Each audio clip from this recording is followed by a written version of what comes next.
Le Seigneur soit avec vous et avec votre esprit. Évangile de Jésus-Christ selon saint Matthieu.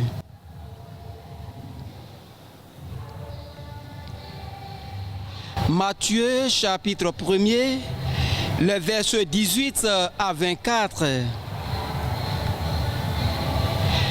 Voici comment fut engendré Jésus-Christ. Marie, sa mère, avait été accordée en mariage à Joseph.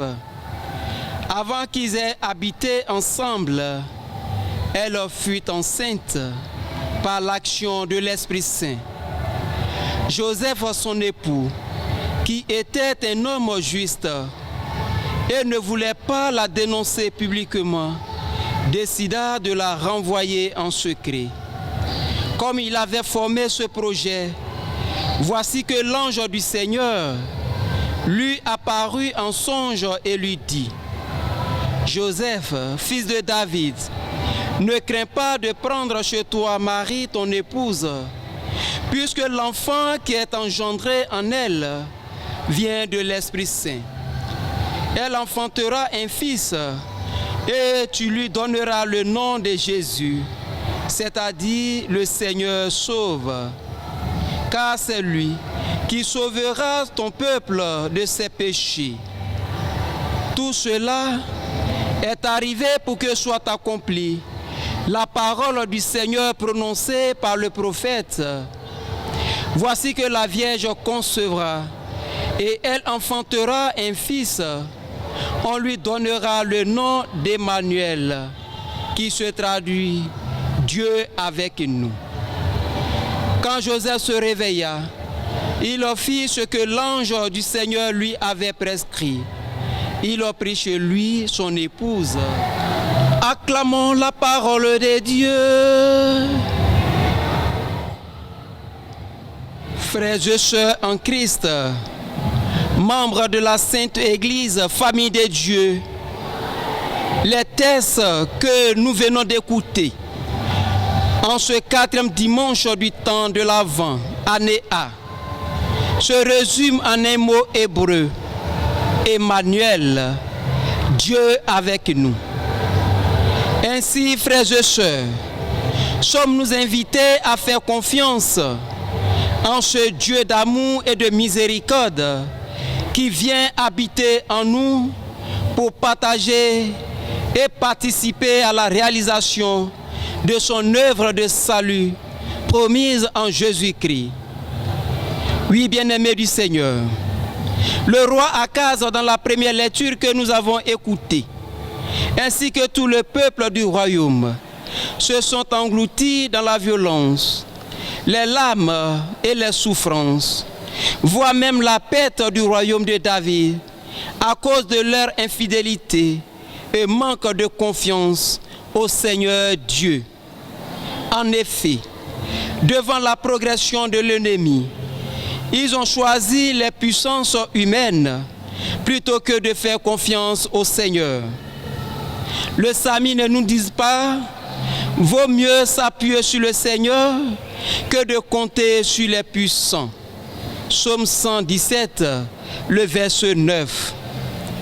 Nous aussi, il nous arrive souvent, dans le tourment de notre vie, spirituelle et sociale, de tourner de dos au Seigneur à la recherche des faux dieux, des vaines gloires, des vaines puissances humaines.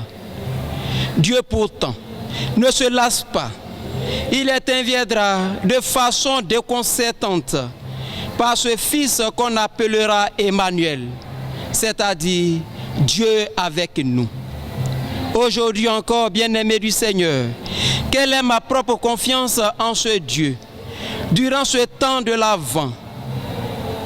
Oui, frères et sœurs, acceptons-nous avec confiance que son action nous déconcerte, ou alors prions-nous pour que sa volonté soit faite ou la sienne. Oui, bien-aimés du Seigneur, n'est-ce pas là que se situe l'embarras de Joseph, époux de la Vierge Marie? Joseph, en effet, manifeste son refus de collaborer au mystère de salut que Dieu lui présente dans l'évangile de ce jour. D'abord, il ne fait pas confiance au Seigneur, tout comme le roi Akaz. En effet, pressentant l'action de Dieu en Marie, Joseph décide avec prudence de remettre la bienheureuse Vierge Marie à sa famille pour ne pas entrer dans le mystère divin que le Seigneur lui accorde. Mais Dieu l'appelle, au contraire, à collaborer à son œuvre, car cette naissance vient certes de l'Esprit Saint, mais aussi Joseph doit assurer et assumer la responsabilité paternelle de l'enfant Jésus, c'est-à-dire Sauveur. Ainsi, bien-aimé du Seigneur, Joseph est-il convié à participer pleinement à la réalisation du projet de Dieu dans la vie de l'enfant Jésus et de sa mère Marie. En ce temps de l'Avent, où nous nous préparons à accueillir Jésus l'Emmanuel, savons-nous respecter l'action de Dieu dans le cœur de ceux et celles dont nous sommes responsables dans nos communautés, dans nos groupes de prière, dans nos mouvements, dans nos CB et associations, tout en collaborant à ce mystère de la grâce. Oui, bien-aimés du Seigneur, comme le dit l'apôtre des gentils, il est le Seigneur de nos vies. Cependant, il nous invite, il invite chacun de nous à le servir dans la communion et dans l'implication totale dans la vie et la mission de l'Église. C'est lui qui nous fortifie de son amour pour que nous témoignions de lui par nos actes et nos paroles. Et qu'en lui, Dieu manifeste sa tendresse pour tout homme et pour l'humanité. Bon dimanche à tous et à toutes.